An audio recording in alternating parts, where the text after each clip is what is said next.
Welcome to Always Authors, the literary podcast that presents two authors in candid conversation. On this episode, we are proud to present the Reverend Doctors David Gushee and Gary Dorrien. David is the past president of the American Academy of Religion and the Society of Christian Ethics. He has published more than 30 books, including the bestsellers Kingdom Ethics and Changing Our Mind. He is an internationally recognized Holocaust scholar based on his earlier book, Righteous Gentiles of the Holocaust. Gary teaches social ethics, theology, and philosophy of religion at Union Theological Seminary and is professor of religion at Columbia University. He is the award-winning author of 25 books, including Breaking White Supremacy and Over from Union Road, My Christian Left Intellectual Life.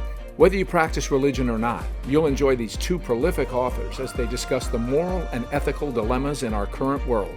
Inspiration starts now.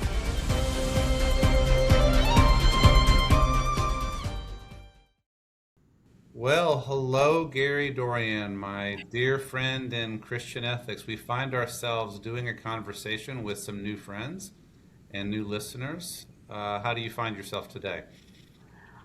Great, David. Welcome back to the USA from Cotswold, where I gather you do a fair amount of hanging out these days. Yes, it's true. We have a home in the Cotswolds in England, and it's kind of hard to want to drag myself back to the maelstrom of American life, but here we are. Yes. So we are supposed to talk today about the authorship process, and I'm gonna pitch you a question first. Okay, David. I have been working on an essay about you for a Festschrift. If you're listening, a Festschrift, that's a German word. It's basically a party writing. It's a writing celebrating the career of a scholar, and Gary is well worthy of a Festschrift. So anyway, I've been reading through your massive collection, and I want to ask you,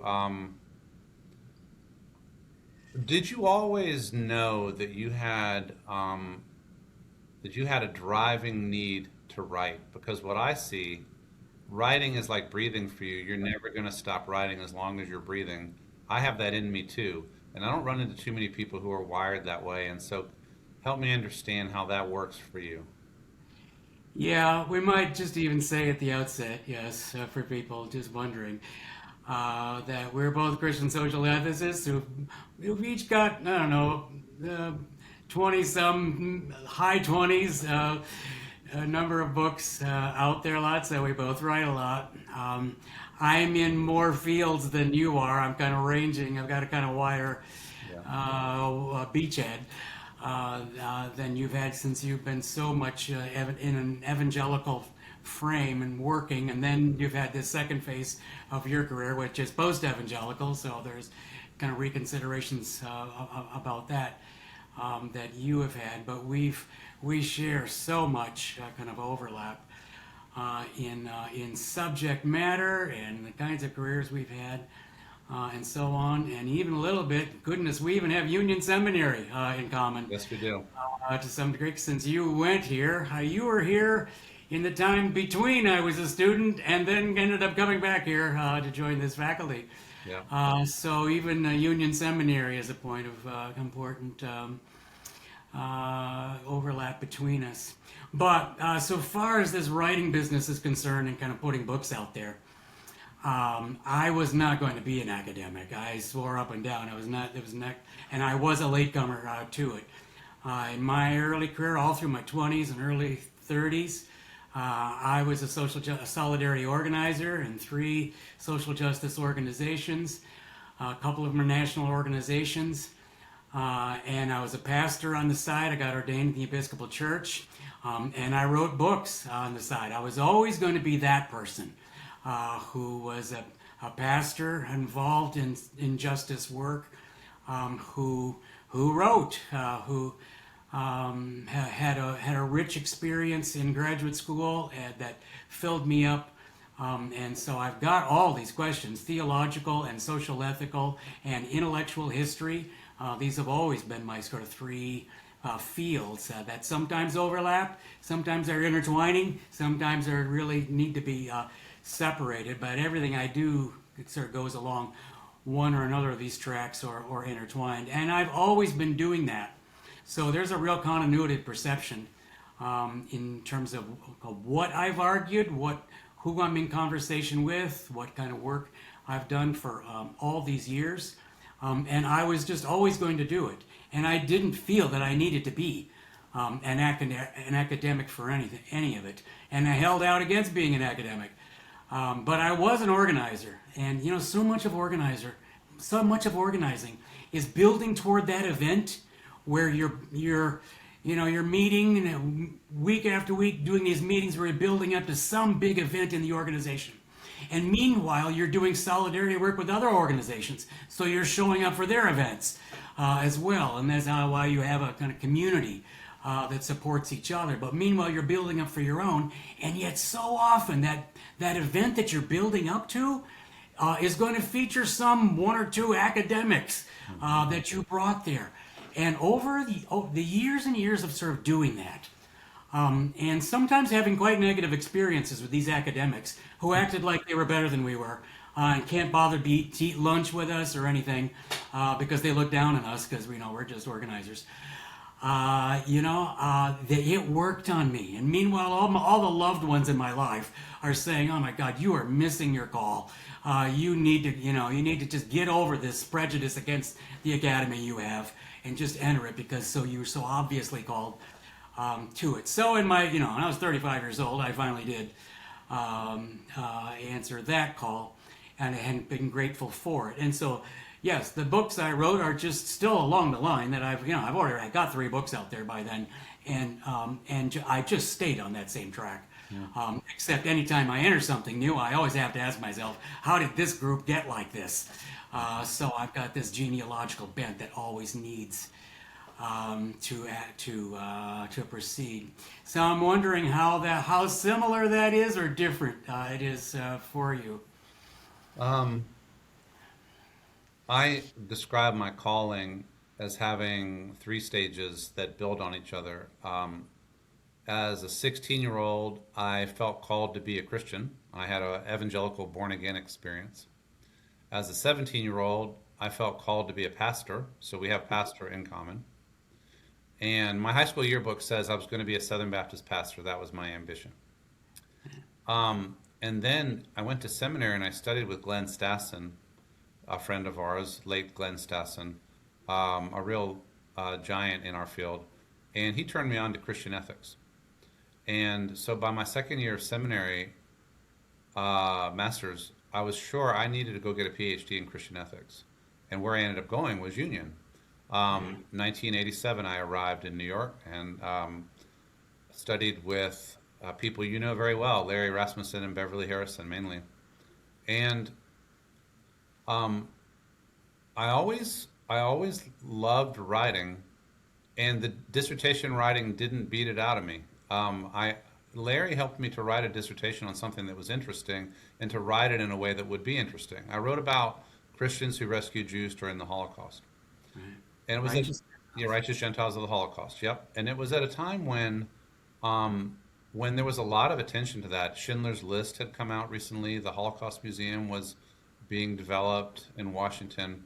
New York was the epicenter of conferences and events.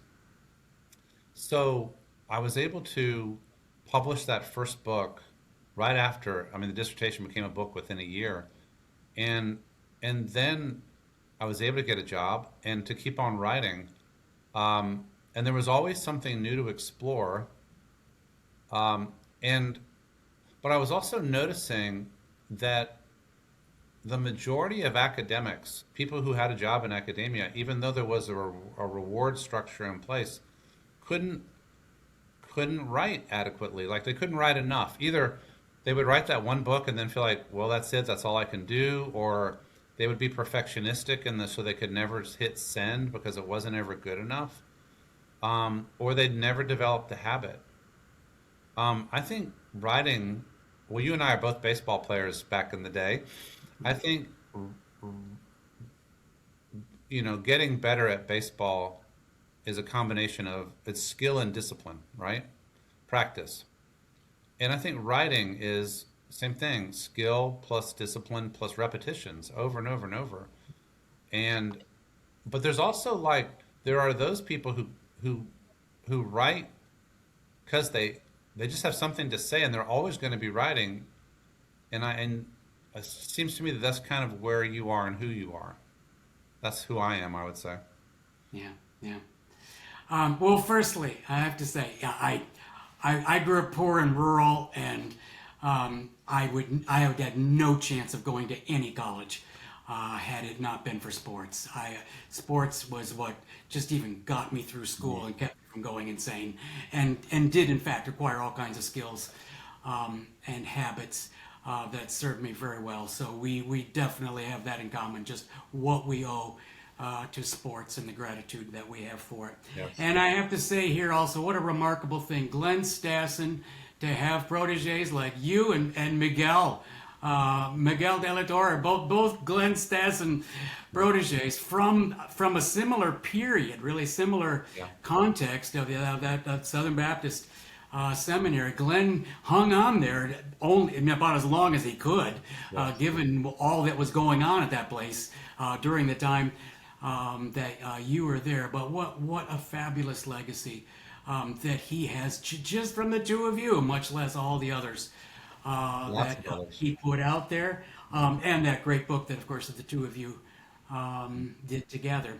Since you went for your dissertation, David, yeah, I do have to ask you about this. That book is wonderful. You found a fabulous subject, and it was such a great way to come into a career, to a field, to have written that book, which was important work in the field.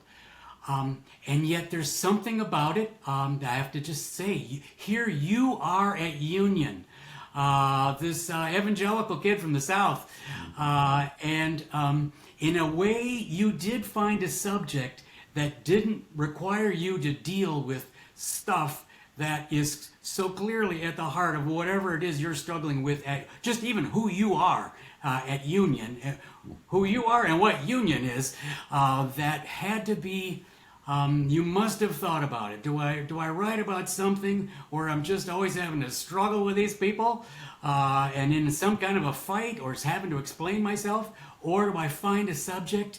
And here, ethics could do this, where we've all got ethical issues in common. We're all dealing with the same world ethically, regardless of where we're coming out from theologically or ecclesiologically or whatever it is, that maybe helped you find that subject while you were here. Although that also means that some of your issues you've got to deal with pertaining to the evangelical world that you are in are a little bit on delay, right? You're gonna put that off till later. Yes, I would say that's true. I was pretty young when my wife and I moved to New York. We were 25 years old, and we had a baby on the way. Yeah. And I was still pretty wet behind the ears Southern Baptist, really. I mean, I've been Southern Baptist for 7-8 years. New York was a shock. Union was a shock. It was way to the left of anywhere I had been, and the issues around race, gender, sexuality, and so on were very challenging for me at the time, and I wasn't quite ready for everything that Union threw at me. But yet, as we used to say in the evangelical world, seeds were planted. Yeah. And so, for example, 20 years later, after I was done, I wrote my book on changing our mind on LGBTQ inclusion. Yeah.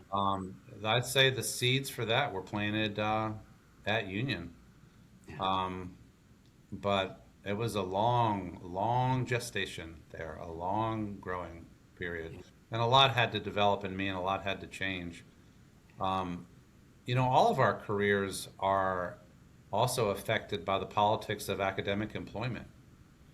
I was pretty committed to a Christian theological career at a Christian institution, and I pretty much thought it would be on the Baptist in the Baptist world. It turned out that it was, Yeah.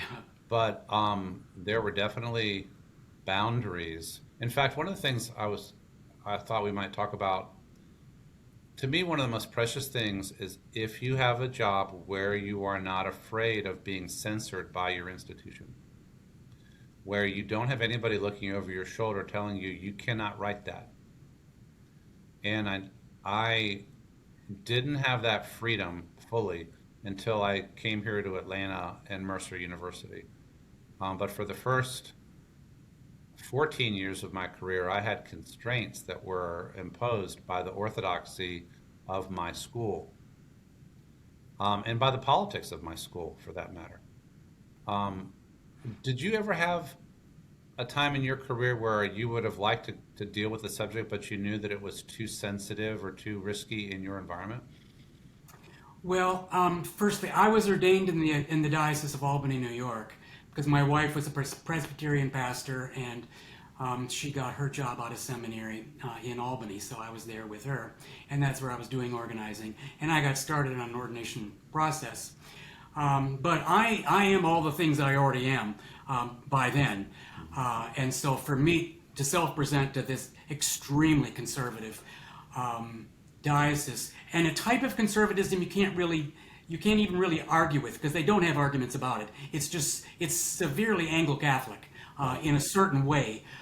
That's just the sensibility of what it was, and so it's just very exclusive. And there came a time not long after I was there, they just didn't even send people. The diocese just didn't send people to any Episcopal seminary because they didn't trust any of them. So it was. I did have to negotiate something like that there. And in truth, the only reason I got ordained in that diocese is that, well, it is a hierarchical system, and the bishop liked me, so he ends up, smoothing the way for me in a way that just should have been impossible. In that diocese. And then when I got to Kalamazoo College, because now, I'm 35 years old and finally starting an academic career, I'm at a college where I don't have to worry what you're worrying about. My goodness, for me, the issue there is just fighting for the right to say a Christian word, to actually be who I am, that is a Christian theologian, in a context where it's more and more the pressure in the academy is just to squeeze it right out. Okay. So I know I have fought for that.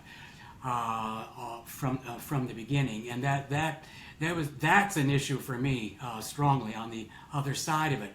But so far as having to deal with some kind of an orthodoxy or a threat of it that might kind of restrain what you can do, to me that was an issue with regard to my ordination, because I was also I taught full time at Kalamazoo and ran this liberal arts program, but I was also dean of the chapel there.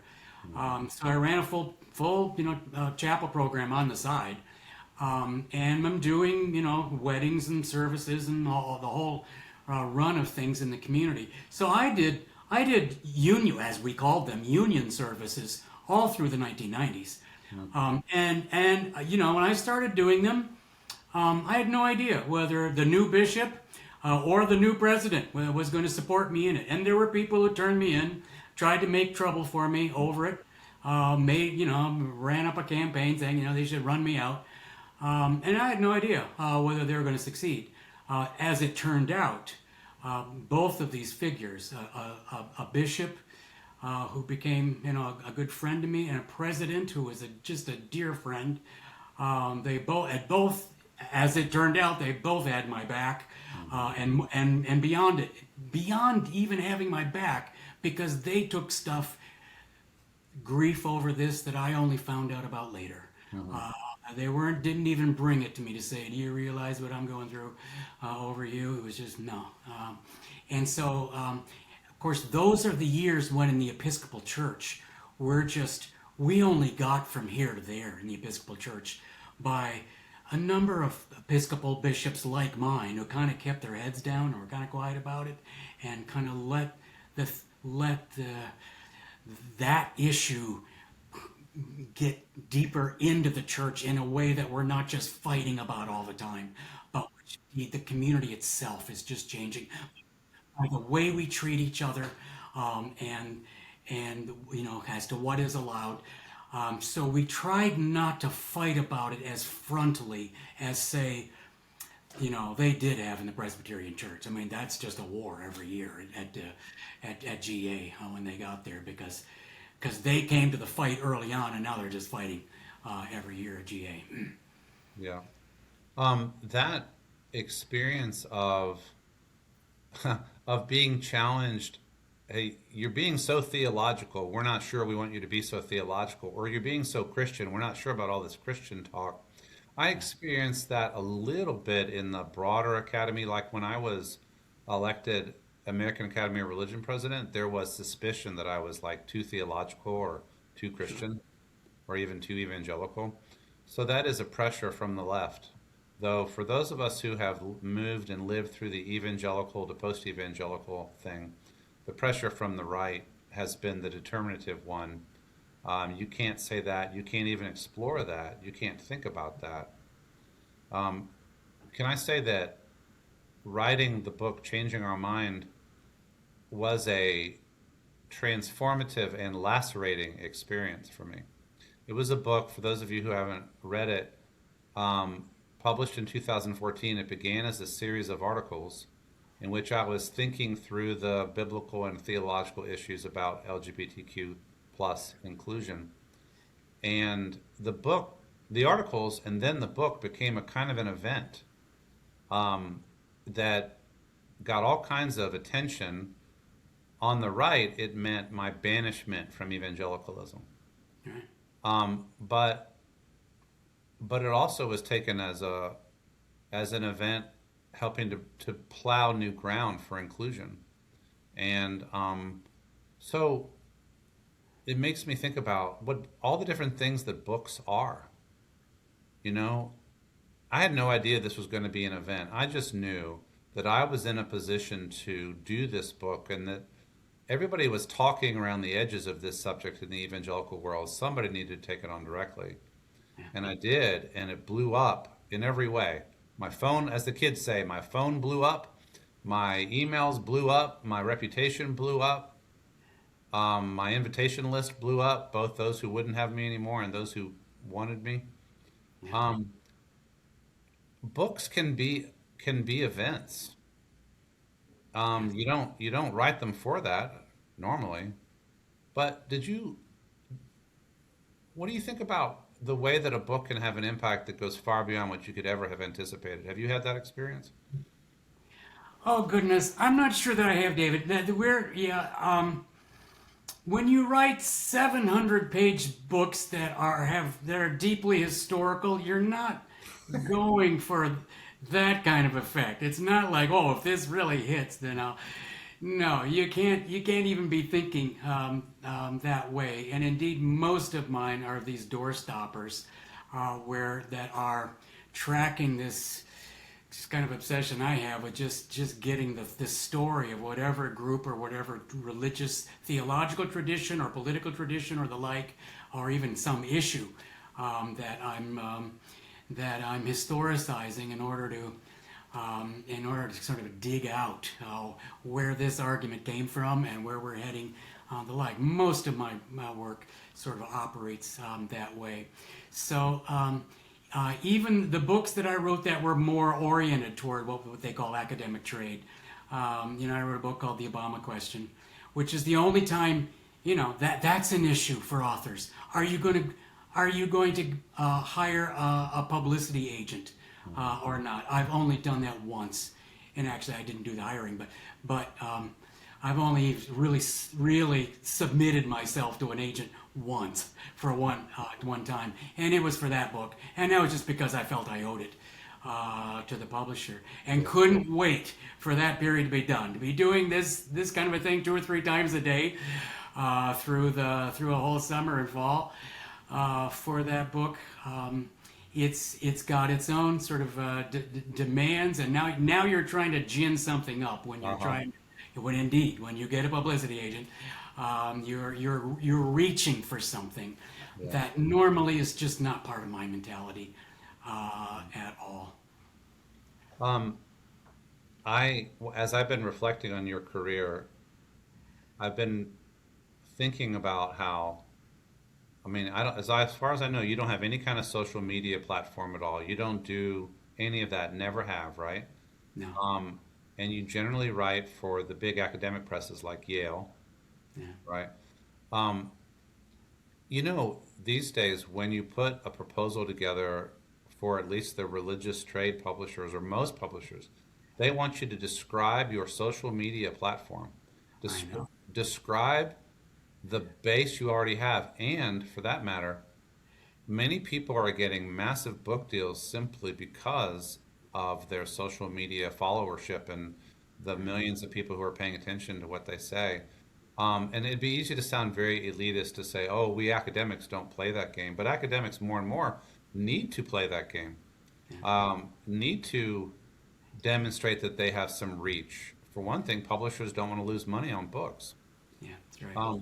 And so I've been thinking, amid all of the chaos and craziness of the last 10 years, that, and by that I mean not just the Trump era, but also the social media era, really from Twitter forward, say 2009. I've been reaching for institutions that have a longer history and that are maybe not going to get carried away by the chaos. And the two institutions that you and I have both been involved in that have a really long history are the church and the academy. That's right. And and I find myself saying there are standards and norms and practices and traditions of church and academy that are worth preserving. And one of them is, for example, the way we assess the quality of a work is peer review, not hits or followers on social media.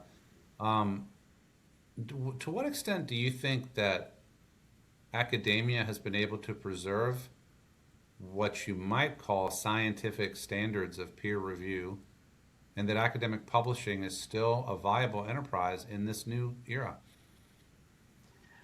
Um, well, of course, there's quite a range here in terms of the publishing world as to the kind of help you get, just how they produce a book, what's the process of doing it.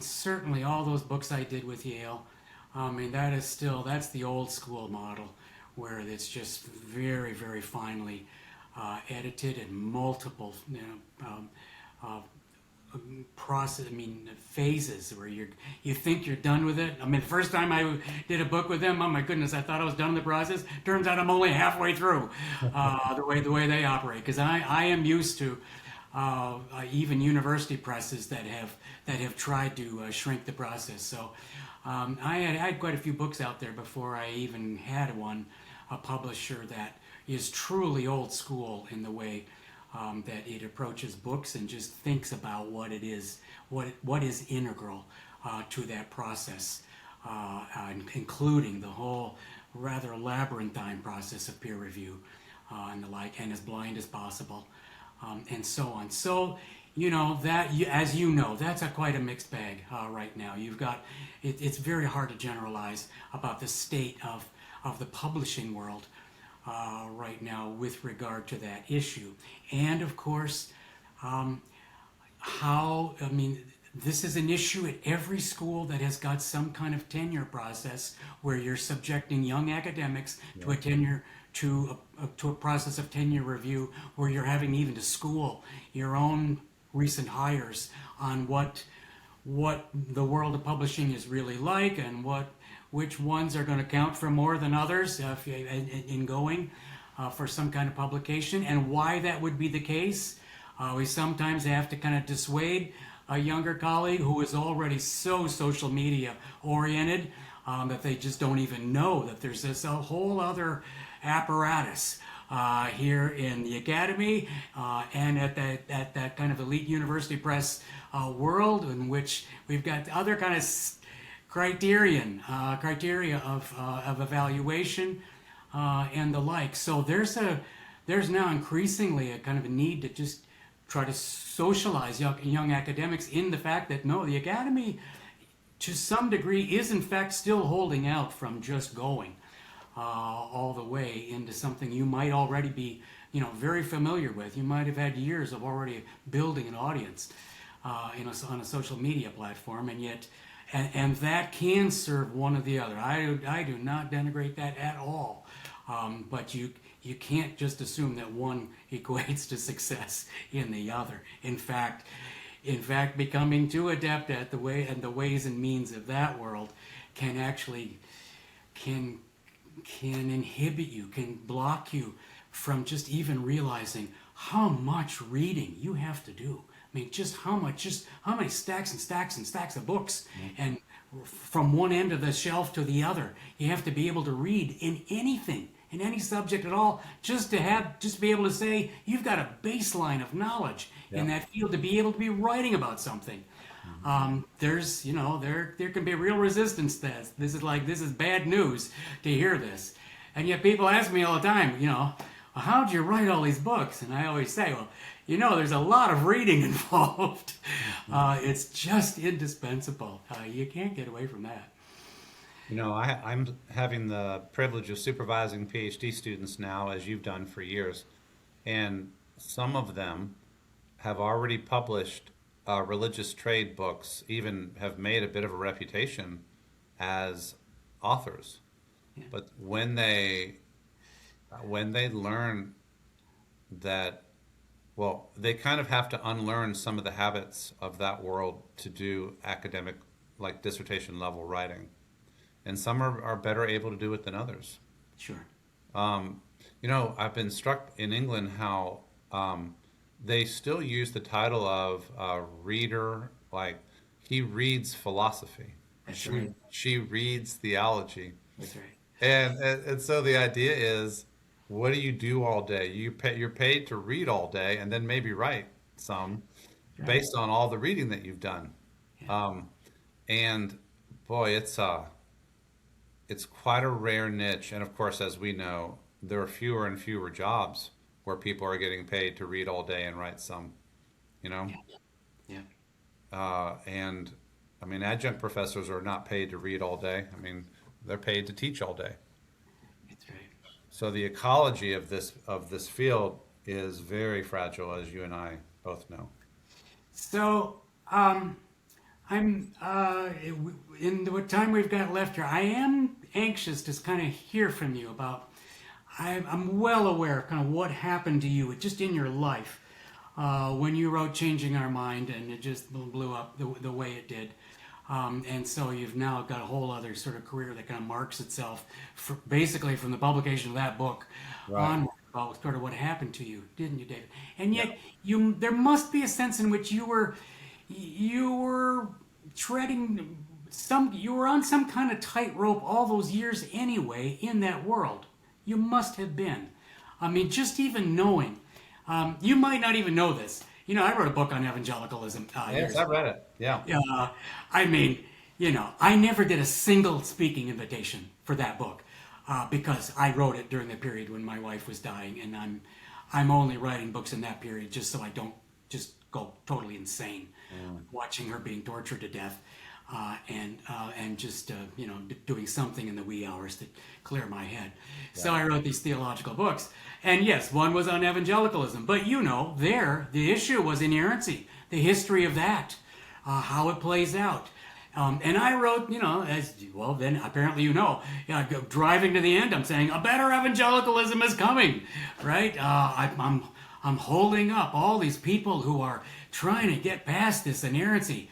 Binary, post-conservative evangelicalism, etc. All these people, including someone who was very important in your career, David Dockery, who was part of that whole in that generation. So I'm thinking, and we've never talked about this, but there must be some way in which you were on that tightrope for years. Must have been. Because I know the Evangelical Theological Society, that's the ticket of entry. You have to be able to sign off on that issue, right, to even be in it. You do. And I don't know that you've written about that per se. Isn't what you wrote about when you wrote Still Christian.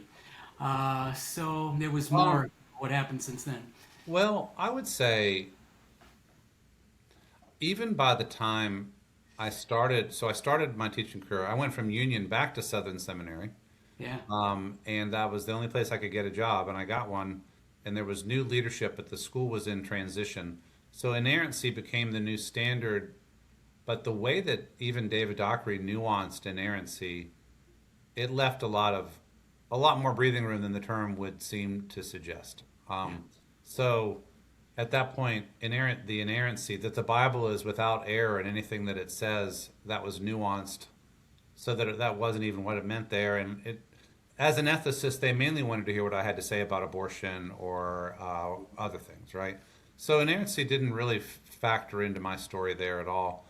Um, where I where I was walking a tightrope was surprisingly issues that were not seen fundamentally as doctrinal issues, but that were more political.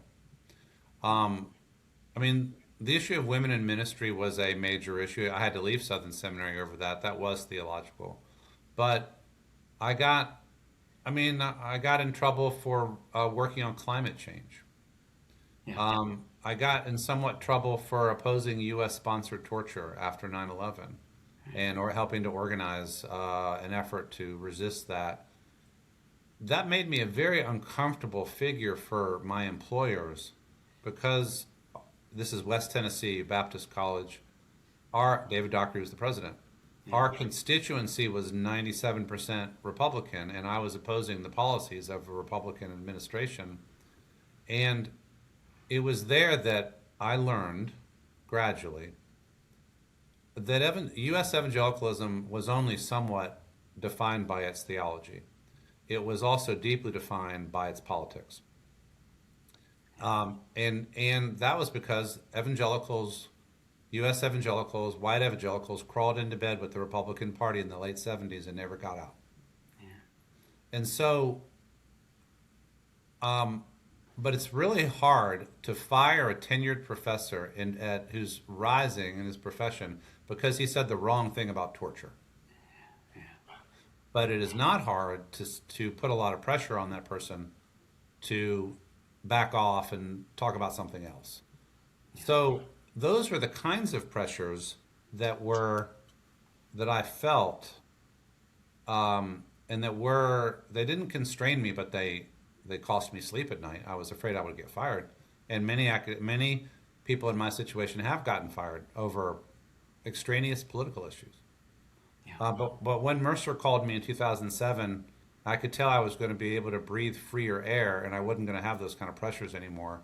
So that was great. I got out of that, but I still was able to operate in evangelical precincts like at conferences and speaking invitations and stuff until I maybe somewhat naively wrote my Changing Our Mind book and thought that that also could be a matter of conversation. And I learned that we're not going to talk about that. That's the end for you. So, and I would say evangelicals have doubled down on shutting down conversations like that in the last 10, 15 years. Yeah, you did tremendously important work on that torture issue during that time. I started speaking against the war in January of 2003. Gustavo Gutierrez and I were doing the oral lectures together, but I called in and said, look, we're about to invade a sovereign country that's done nothing to us. Can I switch to this topic? So I did against the war that we're about to enter there in the oral lectures, and it was the cover story in the Christian Century, and that issue then just took over my life for the next 3 years. But it's just utterly frontal opposition to the war per se. And at a time when 83% of the public is just gung-ho for the war. And that's the same month, incidentally, you and Gushee, you and Stassen came out with your great book, Kingdom Ethics. And so I started using that book in classes as soon as it came out, as so many did. But then when you moved to the torture issue, I watched that. In fact, you even came to Union during that period to talk about what you were doing with that issue, if you remember. I guess that's right. Yeah. And I remember thinking, yeah, this is a way just even to get certain access into church groups that is still just so hard right now with regard to this whole issue. And that in some ways, the way that I have taken this on, I took, the most difficult way of sort of approaching it, because, that first year and a half of the war, the only way that you could speak, even in a mainline Protestant church, about that issue was to be in a debate format. There were hardly any pastors who could just even tolerate just a straight out anti-war talk, the kind of thing I was doing. They've got to have it in some kind of debate situation where it's me in a conversation with someone else, and then maybe they can have that. And that's just trying to survive that year when, it's 83%. And yet it's a frontal sort of argument about, we just should not have gone in. And so it's just inherently controversial and inherently difficult to navigate in our church world. And I don't care which kind of churches it is. Folks who are pastors of churches have got issues they have to deal with here in trying to do it within that space, or even within the context of an outfit like Society of Christian Ethics that we're both in. And so when you and others, George Hunsinger and Princeton Seminary, who were the kind of ringleaders of that anti-torture campaign, I did think that was just a perfect example of how it is indeed that the language, the work of Christian ethics can be mobilized at its best to just make the church deal with something that it just cannot turn away from. It cannot say, "Oh, this is not our business." And I think you did it so adeptly in that campaign. Gary, I'm very pleased that that you remember those days and that you remember my little role. I would. That was another example where writing became an event. What happened was Christianity Today asked me to write an analysis of torture because the torture stories were leaking out, and because they were getting emails from red-blooded American evangelical Christians in the military and in the security apparatus who were seeing stuff that they were disturbed by.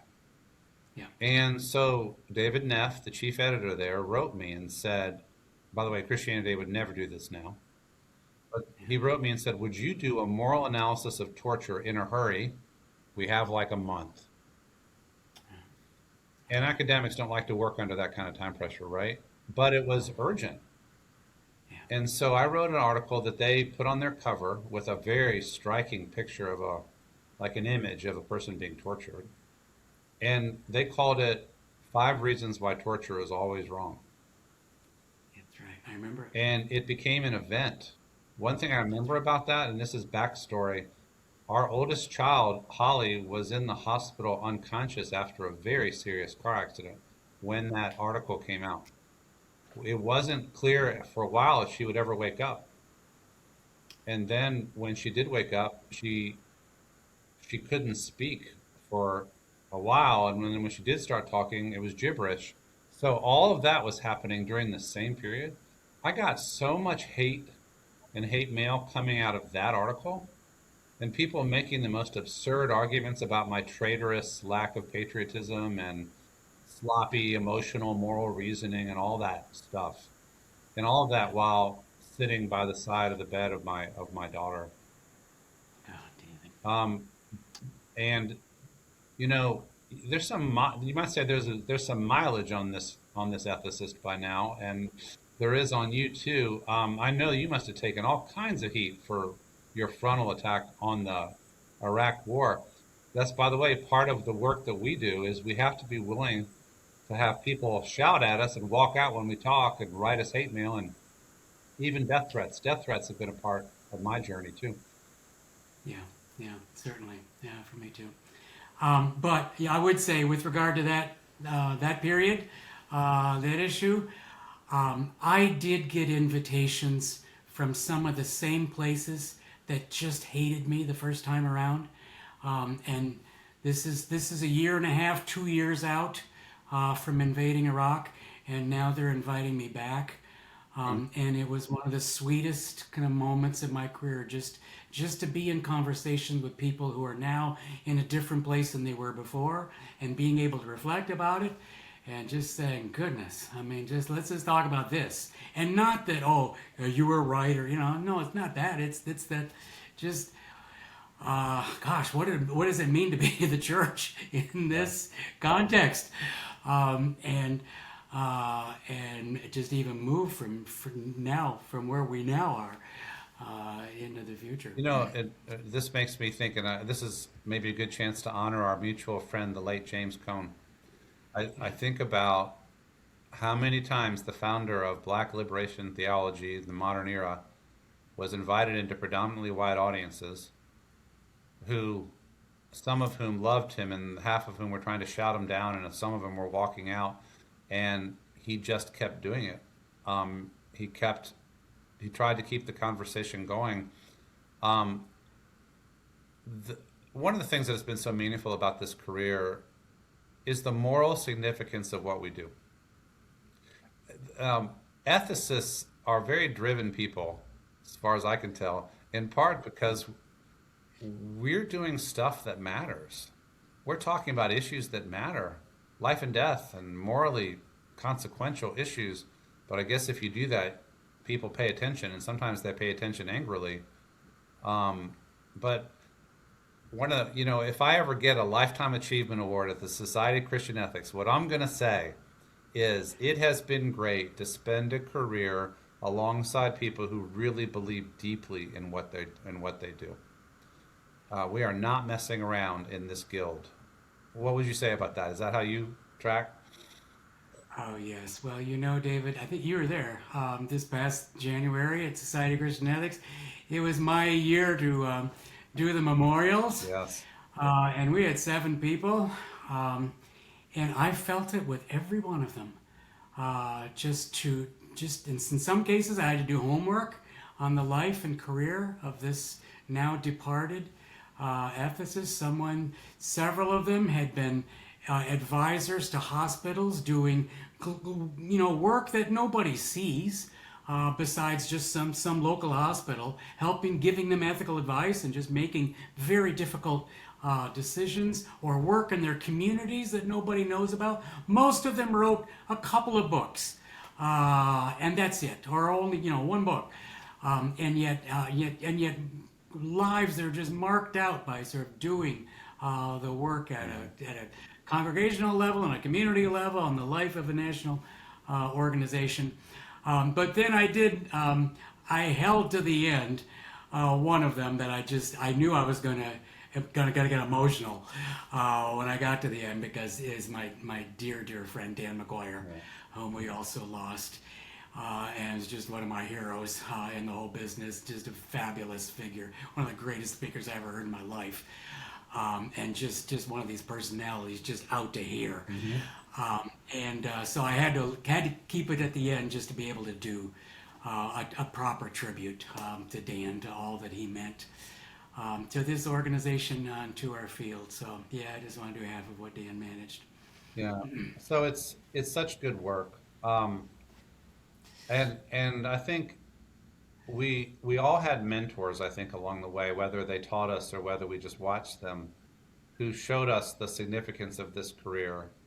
And so I never had to have the misfortune of, like, the idea, I'm just kind of working the minimum until I can get to retirement. It's all about collecting my pension. I can't wait till this is over.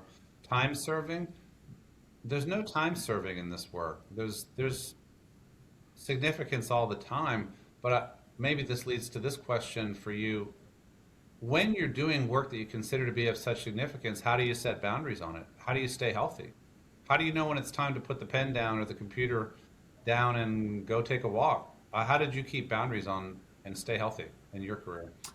Well, there's a presumption in that question that might not be true. Okay. So, I'm not going to claim. And even in the prior one, honestly, in my case, I can't name a mentor. I really didn't have one. That's too bad, Gary. I'm sure you studied lives. I know you did. Yeah. I mean, in the 9th grade, I read Crusader for Nonviolence by L.D. Reddick, his book on Dr. King. Read it 3 times. And then read Dr. King's own book, Stride Toward Freedom. All these theologians he read in seminary. And so I had lists of these theologians in my head. People who didn't come up in the 9th grade. And indeed for the rest of my high school years, I go to the public library. They don't have books by these people, but I've got it in my head. As soon as I go to college, surely my college library will have books by these theologians and philosophers. And indeed they did. And I just read from one end, to the other. Soaked, I couldn't get enough of it. And so, of course, that's just me coming. But yeah, honestly, it's not like I ever had a mentor who's ever kind of took me under their wing or trying to, and I wasn't going to be an academic anyway. Yeah. So I don't have this idea that, I'm heading toward the academy, so I need to be, have that kind of help. And in truth, David, I've never admitted this in public. But the reason I'm even make such a big deal when I write about this in the memoir, in other words, when I know I've got to name somebody, this is an obvious issue. So who is it for me? This is why I go on about Michael Harrington there, because I was an organizer in Mike's organization in DSOC, and it was later became DSA. Yeah. I was a foot soldier for years in his organizations. And so, yeah, he knew me a little bit. I mean, he had some idea. Yes, I'm one of these many people out here keeping his organization going. And yet that is the closest thing to a mentor that I have, of someone who is doing work that I am looking at. And now, he's some kind of role model for me that I did end up following in terms of just, once I reached my empty nest years and my daughter's in college, now I hit the speaking trail just like Mike was. I mean, just the same kind of mentality of there. And so far as your question is concerned, maybe I haven't. Maybe I wasn't good at that.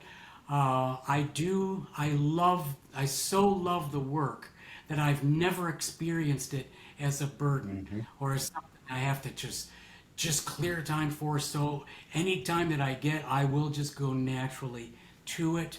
And I've never, I taught 18 years at Kalamazoo College and without ever a quarter off. So it's not like I've got some sabbatical coming that I can get to it then. You just got to get to it that night.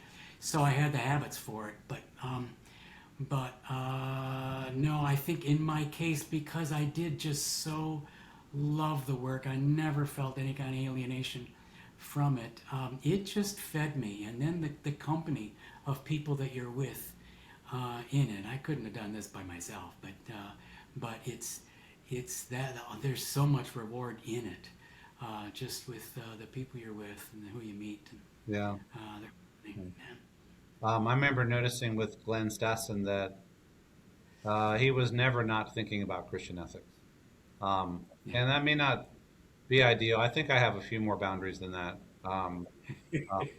But for people who don't have a sense of purpose and life is a drift, I don't know what that life would be. And I'm glad that that's not my life. And maybe I would say to anybody who's listening, find a purpose that is compelling.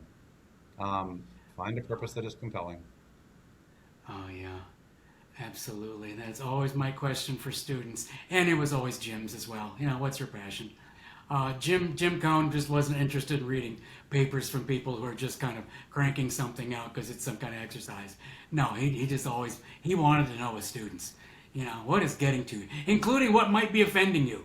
Am I offending you right now? Because, Jim could be pretty rough.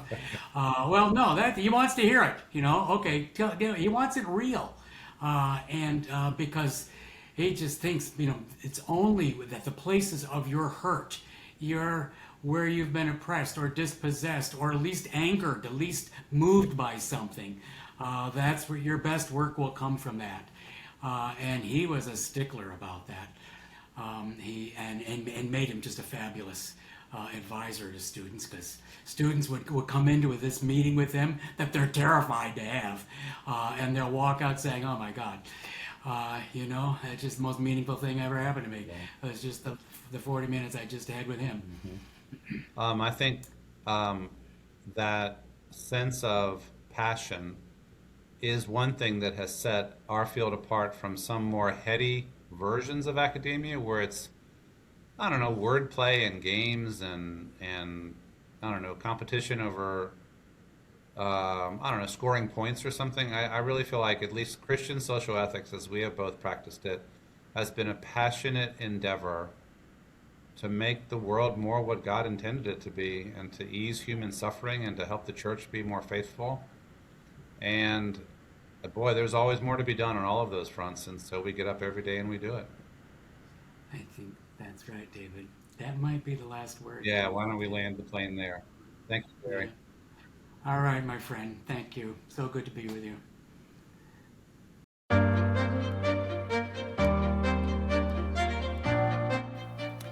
Thank you for listening. Please visit alwaysauthors.com to learn about our other episodes. Always Authors is an exclusive production of Atomic Focus Entertainment.